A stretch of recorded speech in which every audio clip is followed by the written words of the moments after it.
And now, Morning Chat with Ken Hayes. Ken Hayes here for Thursday, the 9th of November, 2017. Hey, Bonnie Olson's back with us this morning. Thanks for coming in, Bonnie. Thank you for having me. Bonnie is a certified Martha Beck life coach. Bonnie is not only back with us today, she'll be back at the CVPS Leahy Community Health Education Center at Rutland Regional Medical Center, right on Allen Street here in Rutland, tonight for a presentation titled, and this is what I was going to scream, "How Did I Get Here?" The presentation, no, seriously, it is titled, "How Did I Get Here? Discover Your Inspiring Story." It's tonight from 6 until 7:30. Do they still need to register? Can they drop by? Is it filled up? Well, I think the registration is closed, but if there were people who are desperate to come, I think it's a fee of $10 if you paid at the door. You know, we could handle a couple more people, but I think for all purposes, you know, as far as the hospital goes, it's closed. Okay. So if you're listening now and you think, I need an answer to the question, how in the world did I get here? And you desperately need to know, like most of us do, then tonight's your night, 6 o'clock to 7:30. In an hour and a half, you'll walk out saying, "That's how I got here." Right. And then, of course, that leads to Bonnie's next seminar, which is, "How do I get the heck out of here?" So that's a whole nother one. Yeah. Are you working on that one? No, it's all the same. Oh, it is. Okay. Yeah. By the way, you can get the information also online at rrmc.org. All kidding aside, aren't we, genetically disposed? We're pre-wired not to notice subtle, gradual change. In other words, the big stuff, the catastrophic stuff, that jolts us, hits us upside the head. Right. And it's the stuff we notice, we remember, we adjust to, we make changes in our lives for. But the little stuff, when stuff occurs gradually, it's almost so subtle we don't know until one day we kind of wake up and say, and we get to your question, how did I get here? I'm uncomfortable. Well, yeah, something's wrong. Something's bothering me. I'm not liking my life. Yeah, there's a thorn in my side. How do I get it out? But to get it out, don't you first have to figure out how it got into your side? Most people don't, and therein lies the problem. Ah, okay. So how do we find it, since getting that thorn was very gradual? If it had jabbed us all at once, we would have said, "Ow!" and pulled it out. But it got in so slowly that we almost didn't notice it until it became too painful. That's true. So how do we do that? Well, believe it or not, how we got here is always based on our thinking. One thought after another. Like you said, it's a gradual process. Sometimes it's sudden, but it really is made up of our perceptions and our beliefs that we've acquired throughout our life. Our beliefs and our patterns of behavior end up being, the map that we follow. We do it unconsciously. It's much better to lead your life in a conscious way. When you finally do say, "Ow, this is really hurting," and you stop and you do an assessment. You say, "Okay, so what am I really thinking here? What am I really feeling here? What are the beliefs that got me here?" And it's kind of an interesting path. And once you do it, I think you'll probably go on in the future doing it, because it's a logical way to lead our lives. So we do this. Do we start now and go forward with it, or is it a process of self-reflection? Do we have to look back first before we can start the forward process? Yes. Yeah, because we have to acknowledge what forces in our life, what people, what events caused us to react in certain ways that ended getting us to this place. But are they aren't necessarily right or wrong choices we made along the way. They're not black or white, are they? No, but what's interesting is, and what's so insidious, is from the time we were little children, we take what people say to us as being our gospel. Sure. And the way we interpret it ends up becoming our beliefs and what we end up using as our rules for living our life.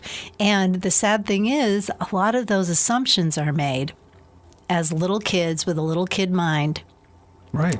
And a lot of our decisions in life are based on the feelings that we had as little children reacting to things and not really having a full understanding. So we are often led by misconceptions. Does that make sense? Absolutely. I'm sitting here thinking of all the... you talk about genetic makeup. We all tend to like magnet to iron filings. We all cling to those negative things that were said to us when we were growing up. That's part of us being human. Yeah. We have that negativity bias. It's built in. Yeah, because the positive, if we remember them at all, they're few, they're fleeting, and we kind of dismiss them. It's almost as if you said something, you complimented me. Well, I got to think about that for a while. I'm not sure I accept that at face value. But the criticism, instant. Well, it's all based on safety. We're set up as human beings to survive, and the way to survive is to focus on negative.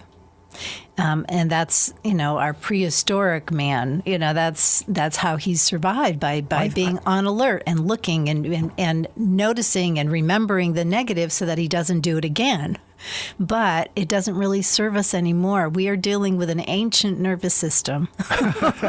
In my case, literally. And part of our brain is an ancient brain. We have, different layers of brain that developed over the time that we have been existing as creatures walking the earth.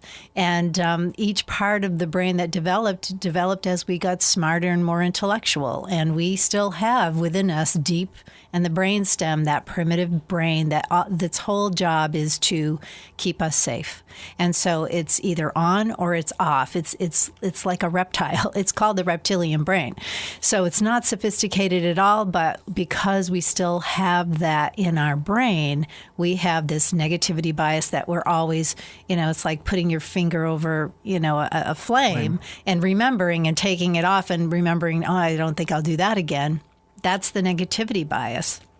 So that's how it works. It always is keeping us safe, not wanting us to do anything dangerous or off the wall, or remembering things that happened to us in a very negative way. And you're right.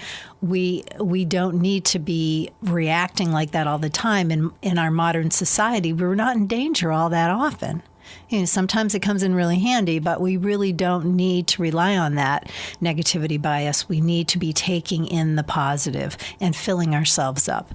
That's what we can do for ourselves. You talk about the primitive brain, Bonnie, and I keep thinking flight or fight or flight.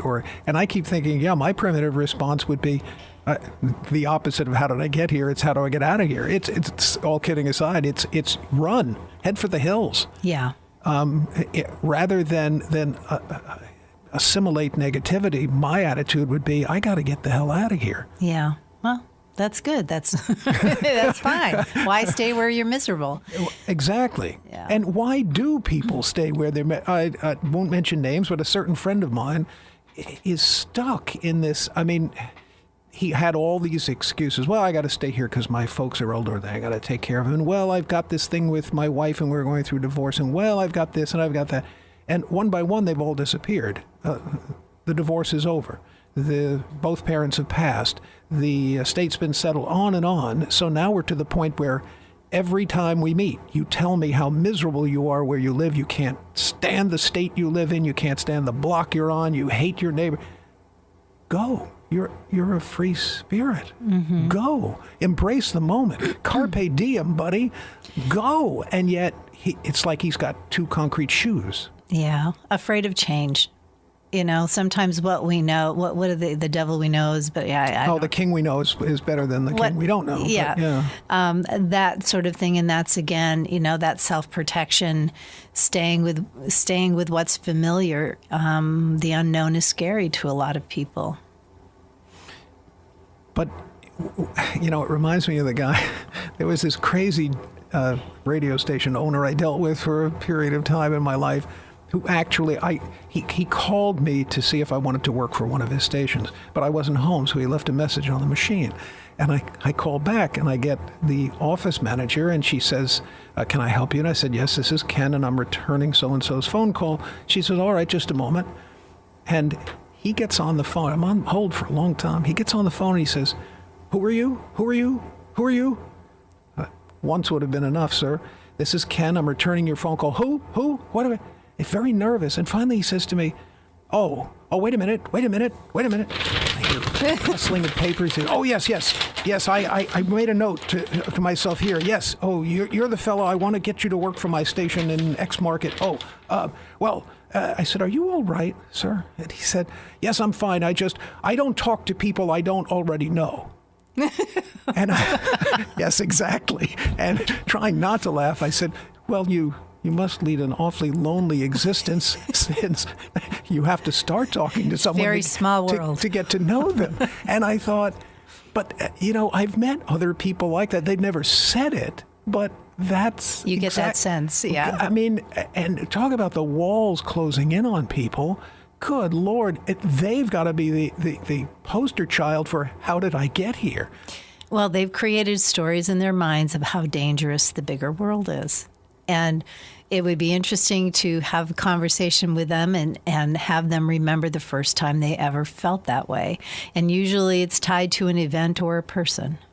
Probably when they were 2 or 3 or 4, something that was traumatic enough that they that has that feeling, not necessarily the actual circumstance, but the feeling has lingered all these years. But you talk about boxing oneself in. Right. Good Lord. You've created your own Hell. 6 by 9 foot jail cell with no windows and no doors. There's no way in and there's no way out. Okay, so get us out. Well, you've got to first notice, being aware of how you're feeling, notice that I'm miserable, and then start asking yourself these questions, like what you and I were just talking about. What do I remember? When's the first time I remember feeling this way? What does this remind me of? And try to get down to the very bottom of how this might have started occurring in the first place. Sounds to me like we need some time on the couch. Not really. What I'm going to have people do this evening is a couple of fun things, activities to help them to discover who these people might be in their lives or what these events might be in their lives. Good. So it is fun. We should let folks know this is not painful in any way, shape, or form, and it's not like you're exposing your innermost self to a room full of strangers. No, in fact, you don't have to share what you write with anyone. Okay. And also, it's not really about the writing so much as the discovering. Right. We're not going to spend a ton of time writing, although I encourage people very much to do some writing because I think it's very helpful whenever we're trying to see another side to what is bothering us. Once we've decided we don't want to suffer anymore, we are willing to do anything. And then finally, that's when we're ready to see maybe another side of things. Yeah. Until then, we want to be right. We want to be miserable, but we get to the point where we really want to give up being miserable. Yeah. So then we start going into that discovery mode, and it puts our brain in actually a neutral position. And we start to view things from our creative side, which is using a whole different part of our brain, which we usually don't, use unless you're an artist. Then you tend to tap into that a whole lot more. And using that creative side just by picking up a pen and writing, thought dumping sometimes, like if you journal, is really helpful to show yourself maybe another way of approaching the same problem that you've been looking at and banging your head against the wall with for ages. It's just you're using a different part of your brain that has access to your intuition and other information you haven't considered. Other information that you haven't considered, which the postulate pops into my head, solitary, or at some point do we need to, let's use the literary analogy, do I need to share notes with someone else? To get fresh ideas, to get new ideas. Sometimes it does help tremendously. Because writing for myself will only get me so far, won't it? And then beyond that, again, I'm kind of in my own world. I need fresh air. I need input. Right. Well, there's a process, and I think I've mentioned before when talking with you here, the work of Byron Katie. Yes. She has a wonderful format that she's developed called The Work, and all it is 4 questions. She calls it inquiry. It's asking ourselves questions about a painful thought. We just take one painful thought. But what's interesting is the way that our brain stores stuff. It stores things based on emotion. So anything that is similar emotionally, when we start connecting and opening up one thing, other things start popping up. So when you start resolving one thought, you end up going, oh, wow, this is so much like what I'm dealing with this thing over here. So when we just start inquiring in our thoughts and going a little bit deeper and getting curious, we can unload a whole lot of painful stuff. Sounds to me like we're unraveling the ball of twine. We're layer by layer peeling back the onion here. That we started to roll when we were really little. Yeah. It sounds like it could take an awful long time. Not necessarily. Most of us have an awful lot of layers there, don't we? But a lot of times it's all stems from a similar thing or the same thing. And so when we can break open that one thing, it kind of releases us of many, many layers, because it's been from that one belief that we have made ourselves miserable in all different areas of our life. Well, then it seems to me, Bonnie, we're talking in some sense about the notion of the road not taken. The old story about we come to the fork in the road in life. We don't realize it till later, and we could have gone left or right, and we took the left one. And if we peel back the layers, we get to the level of, I should have taken the right one, or even worse, what if I had taken the right one? That self-doubt, nagging or staring you in the face, self-doubt of, what if I had pursued that road instead? And the multitude of branches that would have gone off that road, and the multitude of branches off that. So we can really make ourselves miserable. That's my point. Yeah. It seems to me it would make me crazy to do that. Well, when we start doing this self-exploration, it's nice to also take into consideration the Buddhist way of thinking, love and kindness to oneself. And also another idea that comes from that same way of thinking is whatever happened because it was supposed to happen. There are no mistakes. There are no coincidences. You can't do anything wrong. Yeah. Is what the thought is. And something happened because that's what happened. And we learned from it. So everything is a learning experience. The ultimate expression of self-love. I love it. Yeah. Let's see how this person got here. I think they dialed 773 WSYB. Hi, you're on the air. Hey, good morning. Do you have a question or a comment for Bonnie? I had a comment. It's just, it doesn't seem like there's much faith in what she's talking about. You almost depend only on yourself and nobody else. It kind of turns you inward, not outward. I don't know. I don't know, but speaking for me, I see it just the opposite way. To me, it's the ultimate expression of faith, of a higher power. But I'll let Bonnie. Well, I understand what you're saying. You're relying on yourself, and that's really where your strength comes, is from that knowledge that you get to make your choices, you get to live your choices. Right. Well, where does that come from, though? I mean, where does all these thoughts and everything come from? That's, I mean, who gives you those thoughts, or, where do you, well, when we're small children, we start developing our different ways of looking at the world based on who's raising us. And we start coming up with conclusions about what it is they say and what we need to believe in order to be part of the tribe, to be accepted and to be loved. Part of a tribe? Well, the human family, right? Well, the thing is, I see this as just looking to, ourselves and other people. But I don't know. I myself, I'm a Christian, and it really bothers me when I hear people, say that, we came from, plant life, because, if you really look at, at people's challenge and everything, a lot of people will tell you today, hey, something prompted me to go over here. something prompted me not to go over there. And a lot of people are being prompted today, and that's not coming from them. That's coming from an unseen power, that. But it seems really, I know you're helping people and everything, but I'm just trying to understand what you're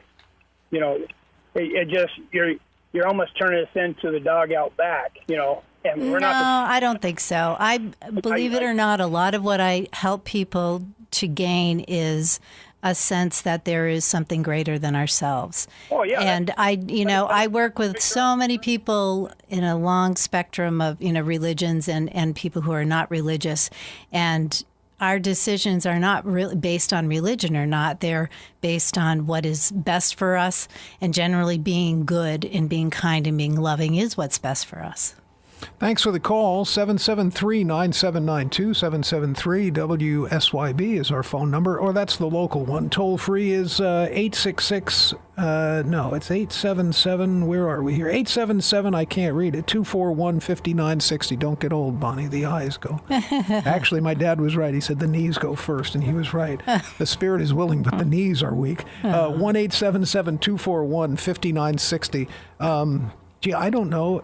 We've had many conversations along this line over the years, Bonnie, and I've always seen it as helping me reach towards the higher power in my life. Yeah, that's always where we're going. Yeah, exactly. I don't see this as the in any way, shape, or form as an expression of the arrogance of humanism at all. So, but I suppose somebody could take it that way if they. Well, the truth is when we are digging down and learning about ourselves and being the best selves that we can be, that's what we're really on this earth for, is to bring forth our best self. That is our gift, and that's what we are here to share. And that's what I try to encourage people to find in themselves. Exactly. And we work our way through the 5 phases of life, and I guess questioning is always in that. I mean, ambition, love, work, fulfillment, and then ultimately, we hope, wisdom. But this seems to fit right in with that natural progression. There's got to be some self-questioning along the way. And it doesn't seem to me to be out of the ordinary at all. It seems perfectly in keeping, in tune with the normal course of life events that as human beings that we experience. Mm-hmm. Yeah, I agree. Okay. I'm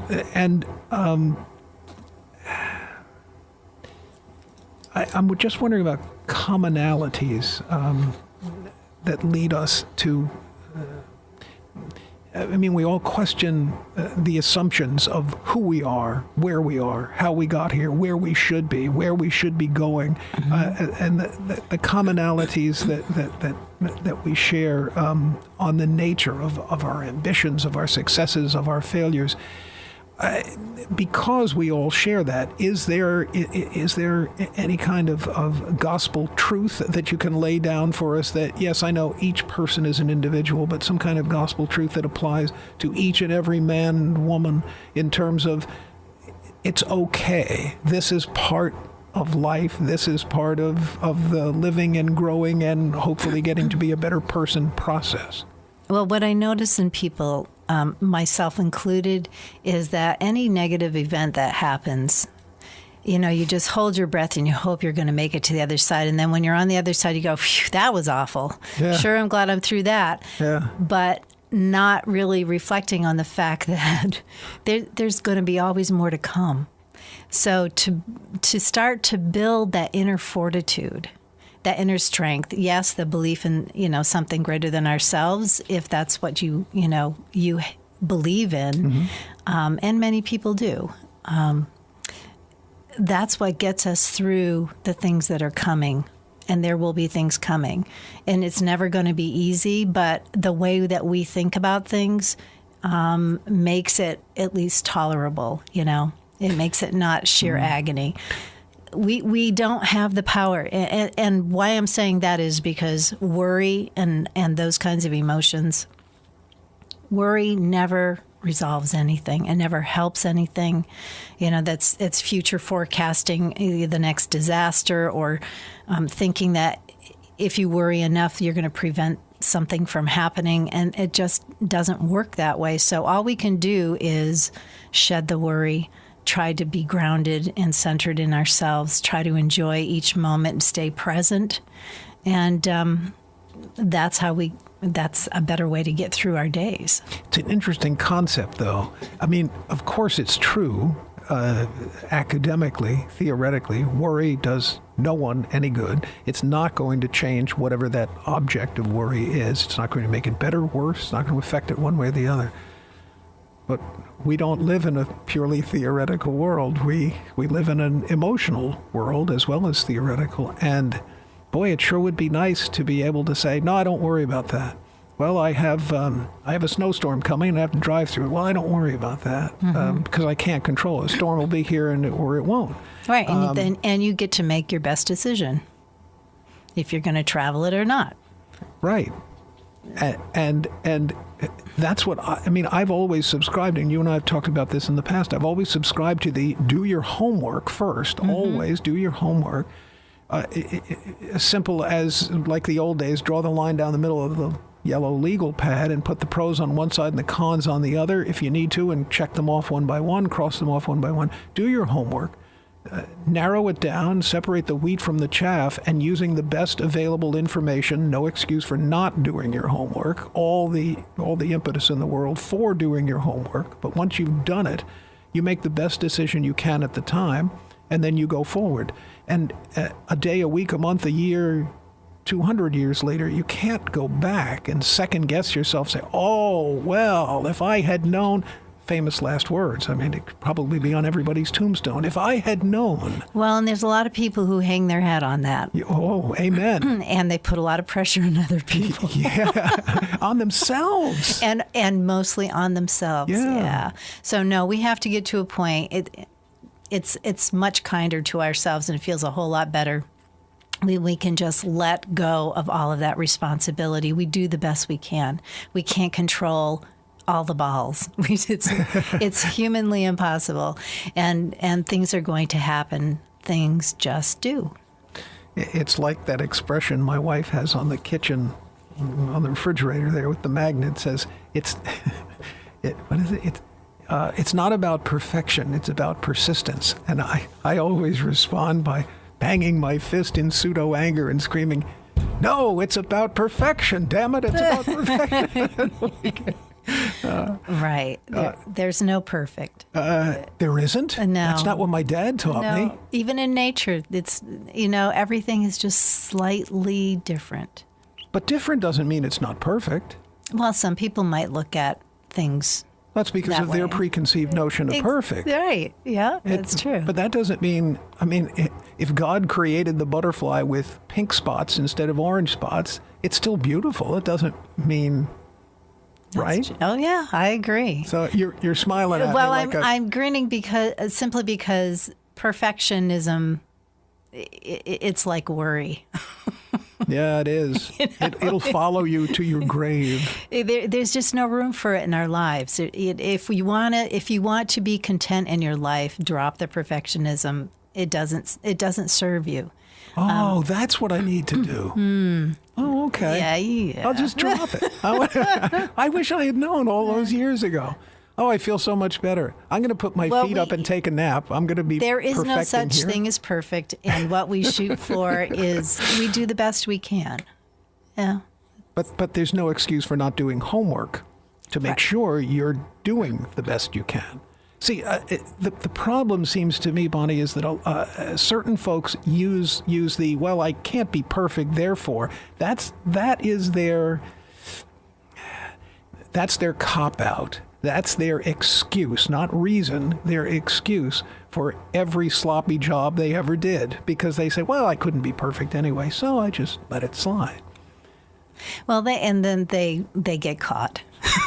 and it's uncomfortable. Well, there are those who would say not often enough do they get caught, and they get to slide for an awful lot of the time that the perfectionists are saying, I did my damnedest, I work so hard, I'm trying to cross every T and dot every I, and look what I have to show for it. An early death. I'm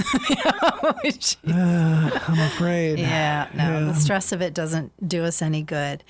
But, what I was going to start to talk about before the caller was one of the little projects I like people to do is to discover who their everybody is. You know how the reasons we do things and the reason we don't things is because of what everybody's going to think?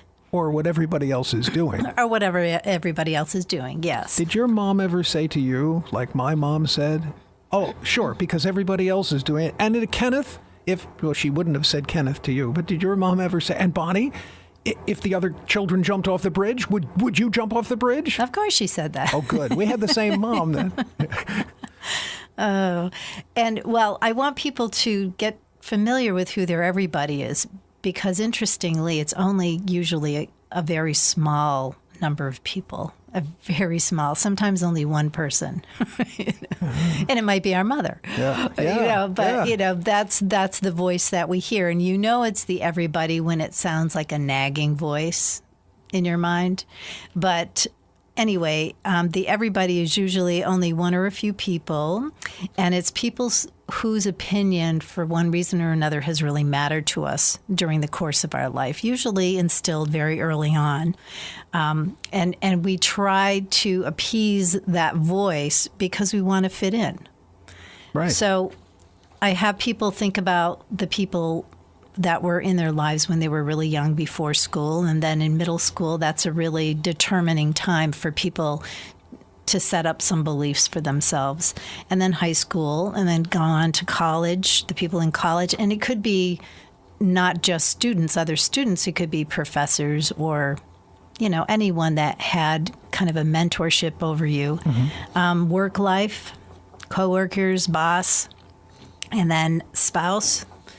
Even our children can be our everybody. We start to conform to what our children think, what we think our children want of us, neighbors and friends. And people are usually surprised at who their everybody is and can really narrow it down to being a very small number of people that have really affected why they believe what they believe.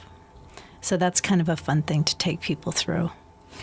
It's a journey of self-examination, then, is what you're saying. Mm-hmm. But I often think to myself, on that road, on that journey of self-examination,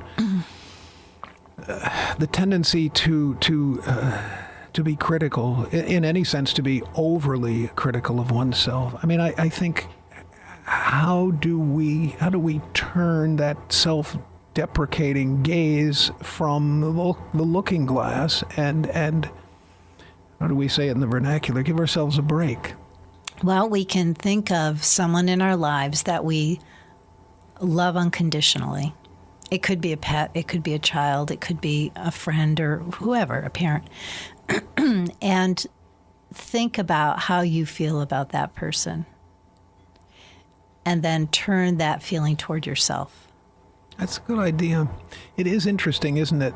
There usually is someone or someone's, plural, that you think, there really isn't anything they could do to make me not love them. Yeah, exactly. Mm-hmm. And you think, what's the worst they could do? And you still say, but somehow I'd forgive them. Somehow and you're right, sometimes it is a pet. I mean, we all know the dog gives you unconditional love, which is why we love dogs so much. But and if only we had a way of turning that spotlight on ourselves instead of on the other one, the someone or someone's, plural. Well, people think that it's the ego when we look at ourselves in a loving way, but the epitome of having a huge ego is not loving ourselves. Oh, really? Expound on that for a sec. That's fascinating. I never thought of it that way. Well, who are we to not give ourselves the same grace, the same love and caring that we give to other people? If other people are worthy of it, we are too, Well, that's the thing. We think we're not. But it still is the ego. It's hard to describe, but It's like, to me, it's the reverse of ego. It's like I have no ego. I'm the slime of the earth. I'm not deserving of that kind of love, much less unconditional love. But who are you to decide that? Your ego, who are you? Okay, yeah, no, I see your point. It's dog chasing its tail, but yeah, Yes. I see your point. Yeah. Yeah.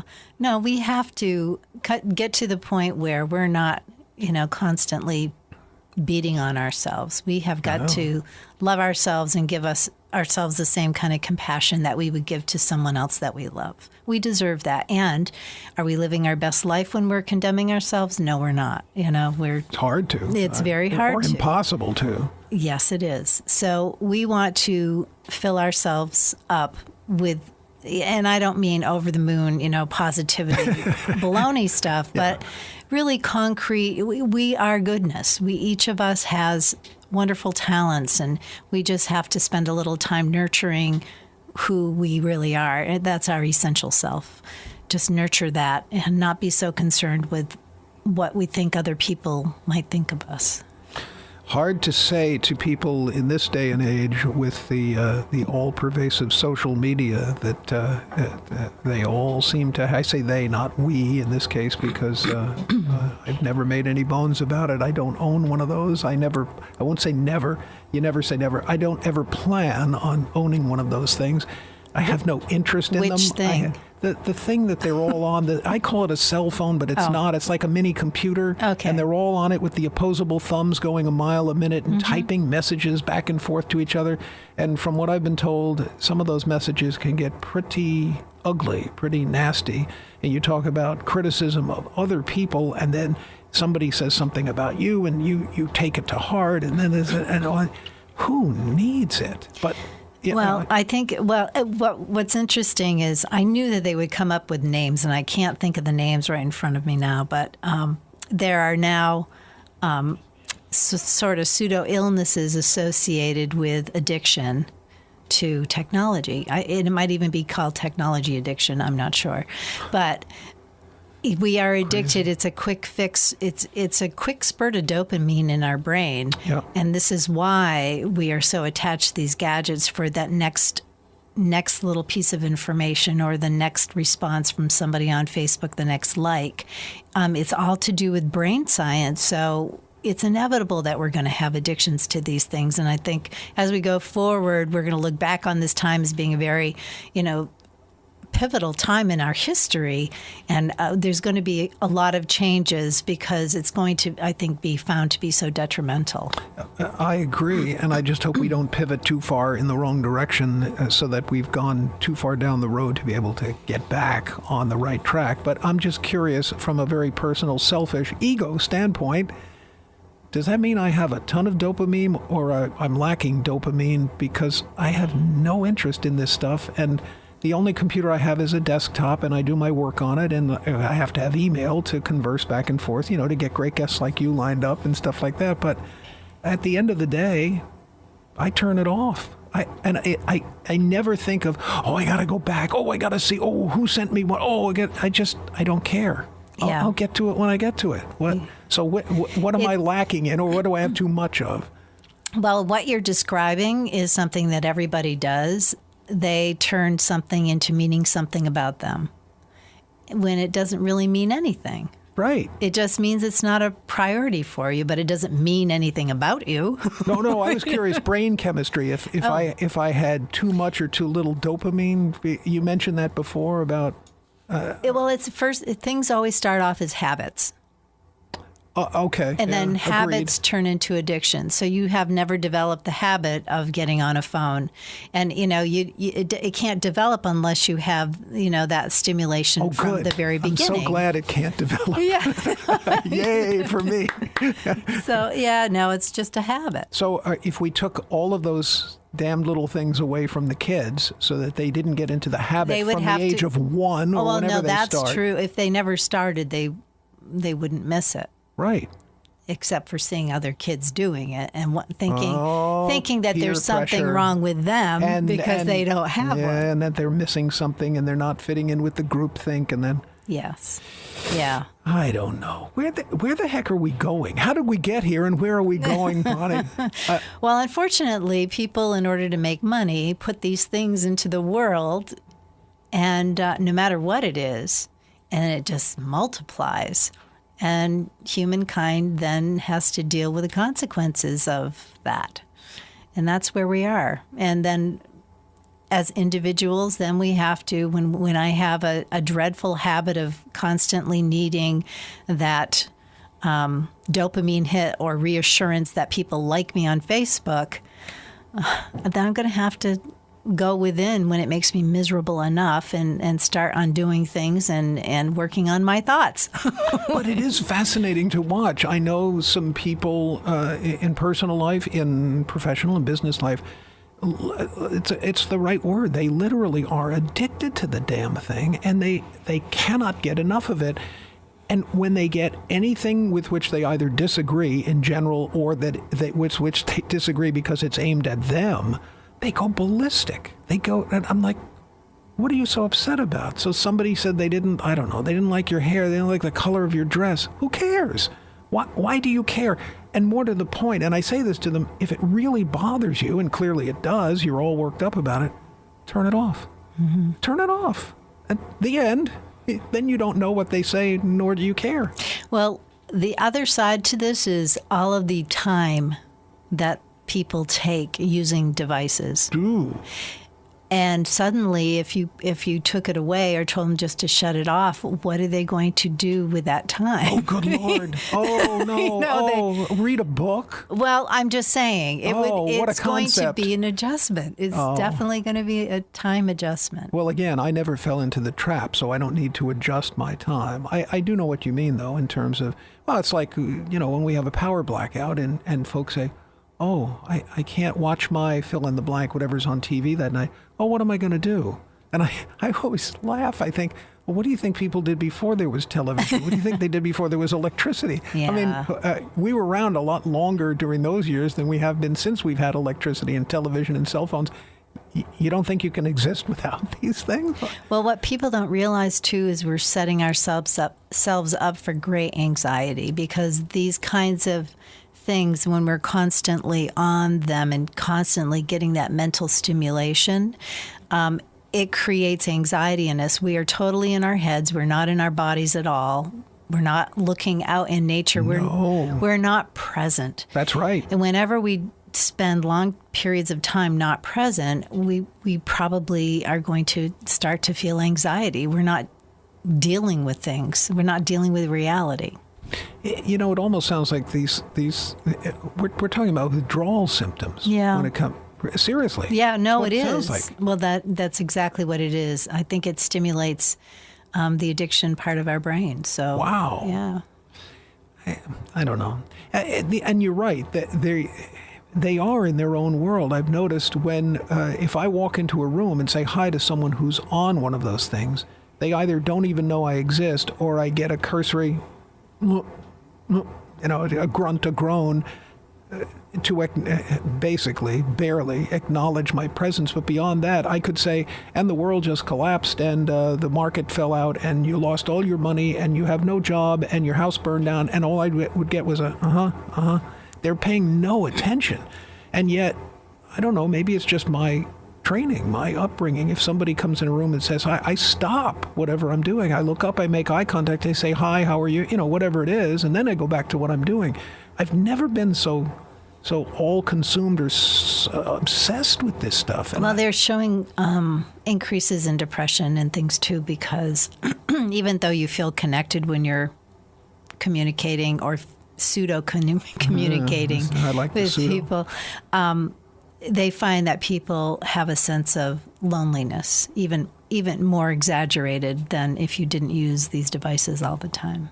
Well, if you're lonely, turn on WSYB. We're your companion here at 1380 AM, 100.1 FM. But if you're addicted to the computer and you can't turn it off, then you go to WSYB1380am.com, and we're here. We talk to you all day and all night. So we're a good companion. There are basic fears that we all need to confront. We all have those little demons running around in the back of our head. Sometimes they escape from the back and they run to the front.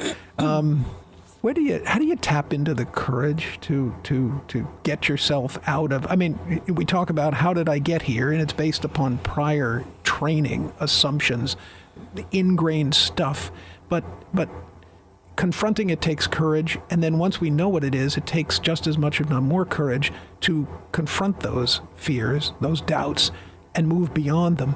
Into what well do we dip to get that courage, sometimes with a capital C, that we need to do it, to get us, like, to use my example from earlier, to get my friend off the dime, as we used to say, and sell his house, move out of his miserable neighborhood, block, life, position, state, all the stuff that he hates, and have fun with his life, because he's not getting any younger. Where does that courage come from? Well, first of all, acknowledging, yes, I'm feeling fearful, and then going deeper and acknowledging, what is this fear? What am I afraid of?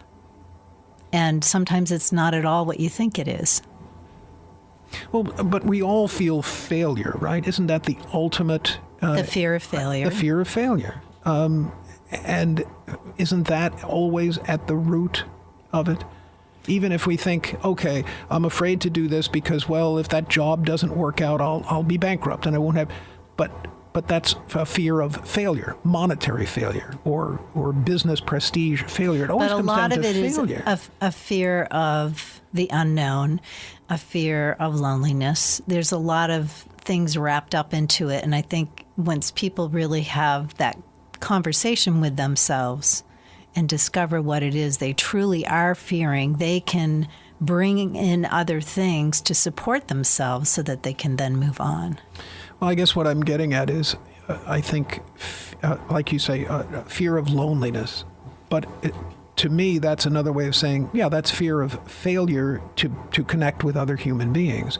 And if I realize that, yes, I need and want other human beings in my life, but I am strong enough to stand on my own 2 feet, that gives me the oomph, the courage to get on with my life. And getting on with my life will inevitably bring me into contact with other people, and I'll have the contact that I so craved but was afraid of not having. Again, I don't want to make it circular logic, but it's almost a self-fulfilling prophecy, is it not? It can be. It can be. But what we do in one area of our lives, we do in all areas. You know, whatever our downfall is, it ends up being exemplified in all areas of our life, whether it's fear of failure or whether it's fear of change, you name it. You know, we do end up getting trapped, and people who are trapped in their own minds like that usually need to do a lot of talking with, you know, a coach or a therapist or someone like that, because they haven't been able to do it on their own. Is there a way to tap into the inner strength? I'm just thinking out loud now. To I don't know, how would you say it? Well, we look back. One thing that helps is to look back on evidence of when you have been successful at those things. Yes. And remind yourself that, yeah, you know, I'm not so bad. Yeah. I really have done these things before. But also, I mean, to reclaim, I don't know, to reclaim your passion for whatever it is that you love in life, that you embrace, that you can't get enough of, to reclaim your purpose in life. No matter how afraid you might be of something, no matter how much fear there may be, if you concentrate instead on but I love this, I'm going after this, it seems to me that would more than balance out in the great pan scale of life and usurp it. Well, when we are doing things that we are excited about and passionate about, it invariably can connect us with other people who also have that passion. So yeah, listening to, there's 2 parts of ourselves, the essential self and the social self. The essential self is that us that we are born as, no matter where we were born or to what parents we were born. No matter where we are in the whole world, we are uniquely who we are. We have certain preferences and desires and passions and things that are just innately us. But we lose that over time, we don't live our life purely by that essential self, because we need to be part of the tribe. We need to be taken care of and loved as children and accepted as we get older. So we start falling into the social self, where we are meeting other people's needs and trying to fit in. But we sometimes lose ourselves in that social self and don't pay enough attention to that essential self, and we lose sight of who we are. And that's when we start to become very, very uncomfortable in our lives. So then it sounds to me as if we need to stop sublimating emotional and giving preference to social. We should flip it on its head. We should flip it on its head. I mean, we need to be a member of society. We need to be a healthy member of society. And we all want that connection with others. That's very important. But we can't lose sight of who we truly are. Exactly, because even though we are social beings, the emotional came first. If we don't satisfy the emotional self, how can we ever be whole? Put that word in quotes. How can we ever be whole in the social sense? True. Yeah. The clock says we're out of time. You can tell us again tonight what we can expect when we go to the CVPS Leahy Community Health Education Center at Rutland Regional Medical Center on Allen Street here in Rutland tonight from 6 to 7:30 for your inspiring story about how we got here. What are we going to do? Oh, thank you. You can Ken. wrap it up. What are we going to do? What are we going to do? We're going to figure out how we got here based on early life and people that influenced us.